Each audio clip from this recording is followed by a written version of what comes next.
Hello from Crownhill Fort in Plymouth. My name's Ed Donoghue, I'm General Manager, and I'm going to give you a short walk through one of the museum displays that you will be able to visit once the coronavirus outbreak early 2020 comes to an end. This is entirely unscripted and will hopefully just take place in a single take. So this is barracks depicting the typical military life 1890. It's a very well constructed space. It's cool in summer and it's warm in winter, and a room such as this, 37'6" long by 20 wide, would have been home to 20 men at that period in time. Now these men would have spent most of their off-duty hours in a room like this, and they would have eaten food prepared for them in the cookhouse, a neighbouring building to this one, and this barracks would have been one of 10 that stretch over to my left and would have given a total complement of 200 men within this building. Now, to give our visitors somewhere to stand, we have only equipped this room with 10 beds. We've left a number of remaining positions empty. I won't go too far around because of the glorious sunshine streaming into the room, but as you see, what we have at the back half is approximately half of the equipment that would have been on display. Now, each man, everything they owned would have fitted on a space, including the shelving above, the hooks just below that, and then coming down onto the bed, which I'll talk about those beds in a short while. If necessary, there would have been a fireplace to keep you warm in the winter months, and as you can see, this is an operational fireplace. We do like this on some of the cooler open days. Just above that, quick reminder of who the men would have been working for, of course, but as you can see, each position has a number of items of equipment that were issued to each of the men. They would have had to keep this in good order throughout their military career and pay for any replacements out of their fairly meagre wages. Even though they didn't earn a huge amount, these guys would have had a good life given the typical living standards of the day for a very sparsely educated working class man. They would have had a roof over their head, they would have had food on the table, and they would have had clothing and equipment. So compared to some of the other typical occupations of the day, such as working in a factory or working on a farm, this did afford itself a select few comforts that you didn't get elsewhere. They would have earned enough to send a small portion of their wages home to the family at the end of the working week, but no doubt a large proportion of their income would have been spent on alcoholic beverages, tobacco, that sort of thing. Such is the way it's done in military circles, even nowadays, I would imagine. So coming towards the back of the room, you can see a small hatch leading into a void beyond this wall. This wall, in case the video doesn't translate that, is a square wall, single course of brick. Beyond that there is an arch on its side. It's a retaining wall keeping back several thousand tons of earth that are on top and behind this building to protect it from any incoming artillery fire.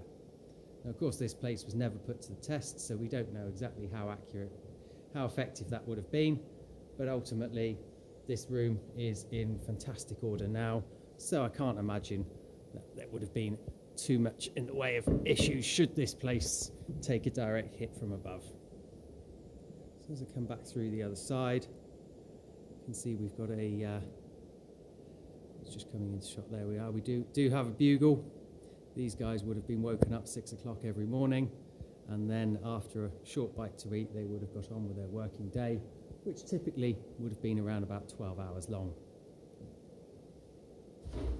Like I mentioned earlier, food would have been prepared in an adjoining building and would have been served to the men in the large metal containers that you see on the table there. Each man would have had their own plate, their own bowl, their own cutlery, and their own tankard.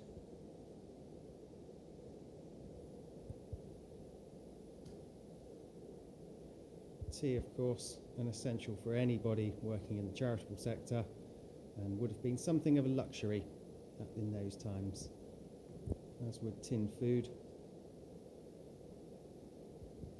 as would, I do believe this one is from a Plymouth brewery, yes, W. Biscombe. And as you can see, this one does still have the marble within it. The vast majority of bottles like this would have had the top smashed off in order to obtain the marble that was within it. There's a good example of exactly that there. So to find one with the marble still intact is something of a pleasant rarity. I'm going to come back round again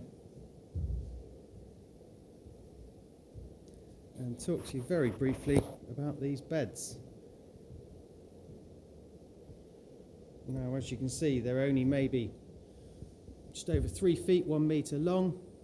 At the moment, these have been folded up for in their daytime position.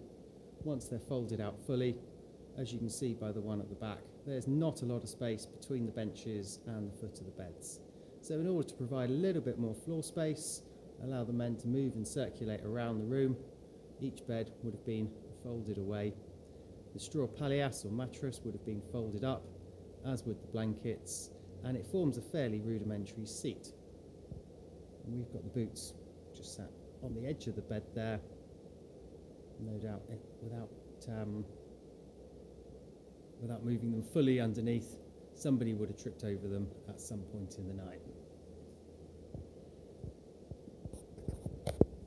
So 6 o'clock comes round, the working day comes to a close, and then these men would have had a few hours to unwind after the rigours of the day.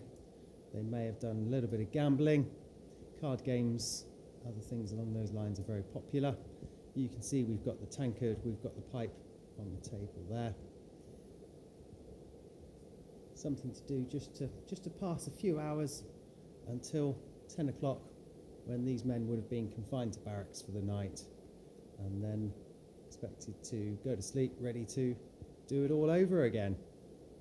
Anybody getting caught short in the night, a massive highlight of any school visit that comes here is the chamber pot that we've got tucked down the end here. It seems incredulous to some of today's younger generation that that's what would have been used to relieve yourself should you need it in the night. There was an encouragement to personalise the space behind your bed, and as you can see here, we've got a few reproduction photographs that have been pinned to the walls. Typically it would have been letters from family members, wives, girlfriends, children, what have you. Obviously of benefit to those who'd be able to read, but failing that, it may well just be a few pictures, a few postcards that you'd received, something of a reminder to the life that you've left behind when you came and joined the military.